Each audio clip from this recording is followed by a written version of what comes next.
जय बृहस्पति देव। आज गुरुवार के दिन सुनेंगे हम बृहस्पति की व्रत कथा।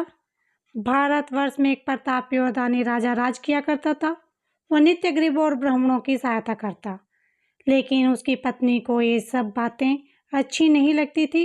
न वो गरीबों को दान देती और न भगवान का पूजन करती, और राजा को भी दान देने से मना किया करती। एक दिन राजा शिकार खेलने वन गए हुए थे तो रानी महल में अकेली थी। उसी समय बृहस्पति देव साधु वेश में राजा के महल में भिक्षा लेने के लिए गए और भिक्षा मांगी। रानी ने भिक्षा देने से इनकार कर दिया और कहा, हे साधु महाराज, मैं तो दान पुण्य से तंग आ गई हूँ। मेरे पति सारा दिन धन लुटाते रहते हैं। मेरी इच्छा है कि हमारे ये धन नष्ट हो जाए, फिर न रहेगा बांस और ना बजेगी बांसुरी। साधु ने कहा, देवी तुम तो बड़े विचित्र हो। धन संतान तो सभी चाहते हैं, पुत्र और लक्ष्मी तो पापी के घर भी होनी चाहिए। यदि तुम्हारे पास अधिक धन है तो भूखों को भोजन दो, प्यासों के लिए प्याऊ बनवाओ, मुसाफिरों के लिए धर्मशाला खुलवाओ। जो निर्धन अपनी कुंवारी कन्याओं का विवाह नहीं कर सकते, उनका विवाह करा दो। ऐसे और कई काम हैं जिनके करने से तुम्हारा यश लोक परलोक में फैलेगा। परंतु रानी पर उपदेश का कोई प्रभाव न पड़ा। वो बोली, महाराज आप मुझे कुछ न समझाएं, मैं ऐसा धन नहीं चाहती जो हर जगह बांटती फिरूं। साधु ने उत्तर दिया, यदि तुम्हारी ऐसी इच्छा है तो तथास्तु। तुम ऐसा करना कि बृहस्पतिवार को घर लीप कर पीली मिट्टी से अपना सिर धोकर स्नान करना, भट्टी चढ़ाकर कपड़े धोना। ऐसा करने से आपका सारा धन नष्ट हो जाएगा। इतना कहकर वो साधु महाराज वहाँ से अंतर्लोप हो गए। साधु के अनुसार कई बातों को पूरा करते हुए रानी को केवल 3 बृहस्पतिवार बीते थे कि उसकी समस्त धन संपत्ति नष्ट हो गई। भोजन के लिए राजा का परिवार तरसने लगा। तब एक दिन राजा ने रानी को बोला कि हे रानी, तुम यहीं रुको, मैं दूसरे देश को जाता हूँ, क्योंकि यहाँ सब लोग मुझे जानते हैं, इसीलिए मैं कोई छोटा कार्य नहीं कर सकता। ऐसा कहकर राजा परदेश चला गया। वहाँ पर जंगल से लकड़ी काट कर लाता, शहर में बेचता। इस तरह वह अपना जीवन व्यतीत करने लगा। इधर राजा परदेश जाते ही रानी और दासी दुखी रहने लगी। एक बार जब रानी और दासी को 7 दिन बिना भोजन के रहना पड़ा तो रानी ने अपनी दासी से कहा, हे दासी, पास के नगर में मेरी बहन रहती है, वह बड़ी धनवान है, तू उसके पास जा, कुछ ले आ ताकि थोड़ी बहुत गुजर बसर हो जाए। दासी रानी की बहन के पास गई। उस दिन गुरुवार था और रानी की बहन उस समय बृहस्पति व्रत की कथा सुन रही थी। दासी ने रानी की बहन को अपनी रानी का संदेश दिया, लेकिन रानी की बड़ी बहन ने कोई उत्तर नहीं दिया। जब दासी को रानी की बहन से कोई उत्तर ना मिला तो वो बहुत दुखी हुई और उसे क्रोध भी आया। दासी ने वापस आकर रानी को सारी बात बता दी। सुनकर रानी ने अपने भाग्य को कोसा। उधर रानी की बहन ने सोचा कि मेरी बहन की दासी आई थी, परंतु मैं उसे कुछ नहीं बोली, इससे वो दुखी हुई होगी। कथा सुनकर और पूजन समाप्त करके वह अपनी बहन के घर आई और कहने लगी, हे बहन, मैं बृहस्पतिवार की व्रत कर रही थी, तुम्हारी दासी मेरे घर आई थी, परंतु जब तक कथा होती है तब तक ना उठते हैं और ना ही बोलते हैं, इसीलिए मैंने कुछ नहीं बोली। कहो दासी क्यों आई थी? रानी बोली, बहन तुमसे क्या छुपाऊं, हमारे घर में खाने तक को अनाज नहीं। ऐसा कहते ही रानी की आंखें भर आई। उसने दासी समेत पिछले 7 दिनों से भूखे रहने की सारी बात अपनी बहन को विस्तार पूर्वक सुना दी। रानी की बहन बोली, देखो बहन, भगवान बृहस्पति देव सबकी मनोकामनाओं को पूर्ण करते हैं। देखो, शायद तुम्हारे घर में अनाज रखा हो। पहले तो रानी को विश्वास नहीं हुआ, पर बहन के आग्रह करने पर उसने अपनी दासी को अंदर भेजा तो उसे सचमुच में अनाज से भरा एक घड़ा मिला। यह देखकर दासी को बड़ी हैरानी हुई। दासी रानी से कहने लगी, हे रानी, जब हमको भोजन नहीं मिलता तो हम व्रत ही तो करते हैं, इसीलिए क्यों न इससे व्रत और कथा विधि पूछ ली जाए ताकि हम भी व्रत कर सकें। रानी ने अपनी बहन से बृहस्पतिवार व्रत के बारे में पूछा। उसकी बहन ने बताया, बृहस्पतिवार के व्रत में चने की दाल मुनक्के से विष्णु भगवान का केले की जड़ में पूजन करें तथा दीपक जलाएं, व्रत कथा सुने, पीला भोजन ही करें, इससे बृहस्पति देव प्रसन्न होते हैं। व्रत और पूजा विधि बताकर रानी की बहन अपने घर को लौट गई। 7 दिन के बाद जब गुरुवार आया तो रानी और दासी ने व्रत रखा। गुड़साल में जाकर चना और गुड़ लेकर आई, फिर उससे केले की जड़ तथा विष्णु भगवान का पूजन किया। अब पीला भोजन कहाँ से आए, इस बात को लेकर दोनों बहुत दुखी थी। उन्होंने व्रत रखा था, इसीलिए बृहस्पति देव उनसे प्रसन्न थे। वे एक साधारण व्यक्ति का रूप धारण करके 2 थालों में सुंदर पीला भोजन दासी को दे गए। भोजन पाकर दासी प्रसन्न हुई और फिर रानी के साथ मिलकर भोजन ग्रहण किया।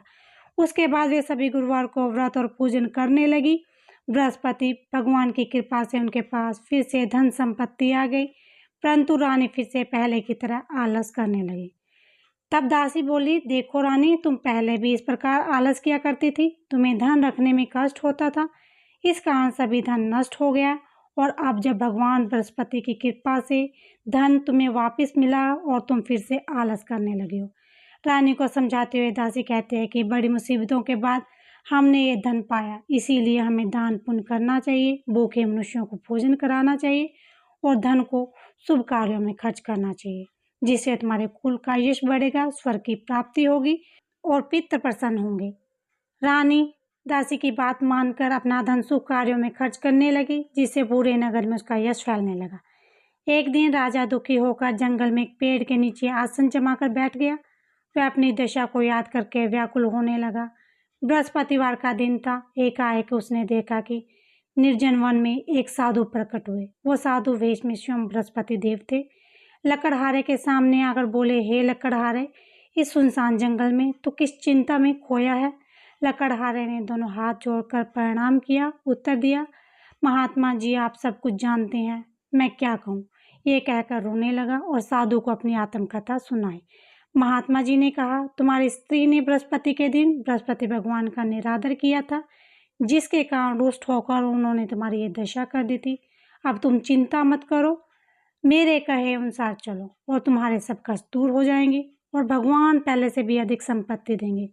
तुम बृहस्पति के दिन कथा किया करो, 2 पैसे के चने मुनक्का लाकर उनका प्रसाद बनाओ और शुद्ध जल से लोटे में शक्कर मिलाकर अमृत तैयार करो। कथा के पश्चात अपने सारे परिवार और सुनने वाले प्रेमियों को अमृत व प्रसाद बांटकर आप भी ग्रहण करो।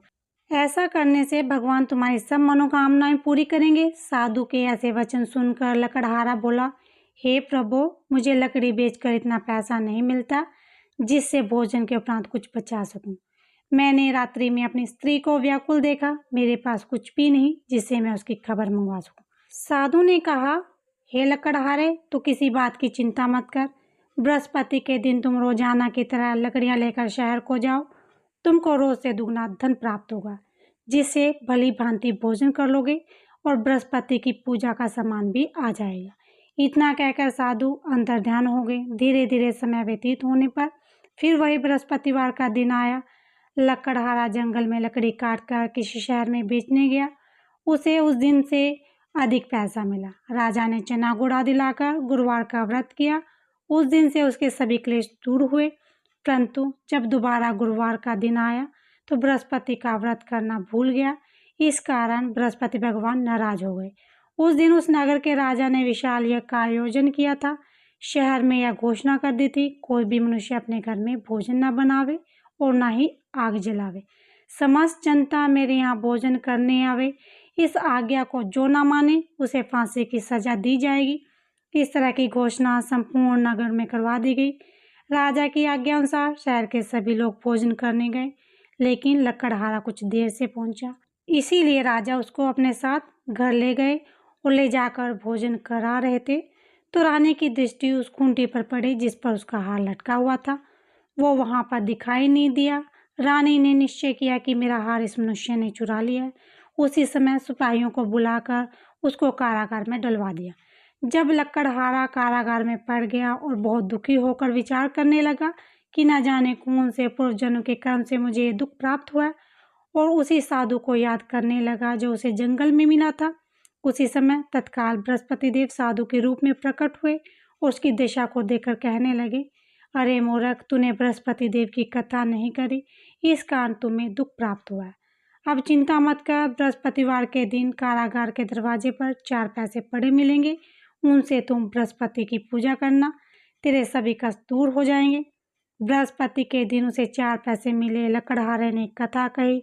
उसी रात्रि को बृहस्पति देव ने उस नगर के राजा को स्वप्न में कहा, हे राजा, तुमने जिस आदमी को कारागार में बंद कर दिया वो निर्दोष है, ये राजा है, उसे छोड़ देना। रानी का हार उसी खूंटी पर लटका है। अगर तू ऐसा नहीं करेगा तो मैं तेरे राज्य को नष्ट कर दूंगा। इस तरह रात्रि के स्वप्न को देखकर राजा प्रातःकाल उठा और खूंटी पर हार देकर लकड़हारे को बुलाकर क्षमा मांगी। लकड़हारे को योग सुंदर वस्त्र आभूषण देकर विदा कर दिया। बृहस्पति देव की आज्ञा अनुसार लकड़हारा अपने नगर को चल दिया। राजा जब अपने नगर के निकट पहुंचा तो उसे बड़ा आश्चर्य हुआ। नगर में पहले से भी अधिक बाग, तालाब, कुएं, बहुत सी धर्मशालाएं, मंदिर आदि बन गए हैं। राजा ने पूछा, ये किसका बाग है, धर्मशाला है? तब नगर के सब लोग कहने लगे, ये सब रानी और बांदी के हैं। तो राजा को आश्चर्य हुआ और गुस्सा भी आया। तब रानी ने खबर सुनी कि राजा आ रहे हैं तो उन्होंने बांदी से कहा, हे दासी, देख राजा हमको कितनी बुरी हाल में छोड़ के गए थे। हमारी ऐसी हालत को देखकर वो लौट ना जाए, इसीलिए तो दरवाजे पर जाकर खड़ी हो जा। आज्ञा अनुसार दासी दरवाजे पर खड़ी हो गई। राजा आए तो उन्होंने अपने हाथ लिवा लाई। तब राजा ने क्रोध करके अपनी रानी से पूछा, ये धन तुम्हें कैसे प्राप्त हुआ? तब उन्होंने कहा, हमें ये सब धन बृहस्पति देव के व्रत के प्रभाव से हुआ है। राजा ने निश्चय किया कि 7 रोज तो सभी बृहस्पति का पूजन करते हैं, परंतु मैं प्रतिदिन दिन में 3 बार कहानी तथा रोज व्रत किया करूँगा। अब हर समय राजा के दुपट्टे में चने की दाल बंधी रहती तथा दिन में 3 बार कहानी कहता। एक रोज राजा ने विचार किया, चलो अपनी बहन के यहाँ हो आवे। इस निश्चय से राजा घोड़े पर सवार हो अपनी बहन के यहाँ को चलने लगा। मार्ग में उसने देखा कि कुछ आदमी एक मुर्दे को ले जा रहे हैं। उन्हें रोककर राजा ने कहा, अरे भाई, मेरी बृहस्पति देव की कथा सुन लो। वे बोले, लो, हमारा तो आदमी मर गया और इसको अपनी कथा की पड़ी। परंतु कुछ आदमी बोले, अच्छा कहो, हम तुम्हारी कथा भी सुन लेंगे। राजा ने दाल निकाली और जब कथा आधी हुई कि मुर्दा हिलने लगा और जब कथा समाप्त हो गई तो राम राम करके मुर्दा उठकर खड़ा हो गया। आगे मार्ग में उसे किसान खेत में हल जोतता मिला। राजा ने उसे देखा और उसे बोला, अरे भाई, तुम मेरी बृहस्पति देव की कथा सुन लो। किसान बोला, जब तक मैं तेरी कथा सुनूंगा तब तक 4 हैया जोत लूंगा। जा अपनी कथा किसी और को सुना। इस तरह राजा आगे चलने लगा। राजा के हटते ही बैल पछाड़ा खाकर गिर गए और किसान के पेट में जोर से दर्द होने लगा। उसी समय उसकी माँ रोटी लेकर आई। उसने तब यह देखा, अपने पुत्र से सब हाल पूछा और बेटे ने सभी हाल कह दिया। तो बुढ़िया दौड़ी दौड़ी उस घुड़सवार के पास गई और उससे बोली कि मैं तेरी कथा सुनूंगी, अपनी कथा मेरे खेत में चलकर कहना। राजा ने बुढ़िया के खेत में जाकर कथा कही, जिसके सुनते ही बैल उठ खड़े हुए। किसान के पेट का दर्द बंद हो गया। राजा अपनी बहन के घर पहुंचा। बहन ने भाई की खूब मेहमानी की। दूसरे रोज प्रातःकाल राजा जगा। वह देखने लगा कि सब लोग भोजन कर रहे हैं। राजा ने अपनी बहन से कहा, ऐसा कोई मनुष्य है जिसने भोजन न किया हो? मेरी बृहस्पतिवार की कथा सुन ले। बहन बोली, हे भैया, ये देश ऐसा है, पहले यहाँ लोग भोजन करते हैं, बाद में अन्य काम करते हैं। अगर कोई पड़ोस में हो तो देखा। वह ऐसा कहकर देखने चले गए, परंतु उसे कोई ऐसा व्यक्ति नहीं मिला जिसने भोजन न किया हो। अंत में एक कुम्हार के घर गए जिसका लड़का बीमार था। उसे मालूम हुआ कि उसने यहाँ 3 रोज से किसी ने भोजन नहीं किया। रानी ने अपने भाई की कथा सुनने के लिए कुम्हार से कहा। वो तैयार हो गया। राजा ने जाकर बृहस्पतिवार की कथा कही, जिसको सुनकर उसका लड़का ठीक हो गया। अब तो राजा की प्रशंसा होने लगी। एक रोज राजा ने अपनी बहन से कहा कि हे बहन, हम अपने घर को जाएंगे, तुम भी तैयार हो जाओ। राजा की बहन ने अपनी सास से कहा। सास ने कहा, हाँ चली जा, परंतु अपने लड़कों को मत लेके जाना, क्योंकि तेरे भाई की कोई भी औलाद नहीं है। बहन ने अपने भाई से कहा, हे भैया, मैं तो चलूंगी, पर कोई भी बालक नहीं जाएगा। राजा बोला, जब कोई बालक नहीं चलेगा तब तू ही क्या करेगी? बड़े दुख मन से राजा अपने नगर में लौट आया। राजा ने अपनी रानी से कहा, हम निर्वंशी हैं, हमारा मुंह देखने का धर्म नहीं और कुछ भोजन आदि नहीं किया। रानी बोली, हे प्रभु, बृहस्पति ने हमें सब कुछ दिया है, हमें औलाद अवश्य देंगे। उसी रात को बृहस्पति देव ने राजा को स्वप्न में कहा, हे राजा, उठ, सभी सोच त्याग दे, तेरी रानी गर्भ से है। राजा की यह बात सुनकर बड़ी खुशी हुई। 9वें महीने में उसे गर्भ से एक सुंदर पुत्र पैदा हुआ। तब राजा बोला, हे रानी, स्त्री बिना भोजन के रह सकती है, पर बिना कहे नहीं रह सकती। जब मेरी बहन आवे उसे कुछ मत कहना। रानी ने सुनकर हाँ कर दी। जब राजा की बहन ने यह शुभ समाचार सुना, वो बहुत खुश हुई। बधाई लेकर अपने भाई के यहाँ आई। रानी ने कहा, घोड़ा चढ़कर तो नहीं आई, गधा चढ़ी आई। राजा की बहन बोली, भाभी मैं इस प्रकार से ना कहती तो तुम्हें औलाद कैसे मिलती। बृहस्पति देव ऐसे ही हैं, जिसके मन में कामनाएं होती हैं उसे पूर्ण करते हैं। जो श्रद्धा भाव से बृहस्पतिवार का व्रत करता है, कथा पढ़ता है, कथा सुनता है, दूसरों को सुनाता है, बृहस्पति देव उसकी सभी मनोकामनाएं पूर्ण करते हैं। बोलो बृहस्पति देव की जय, विष्णु भगवान की जय।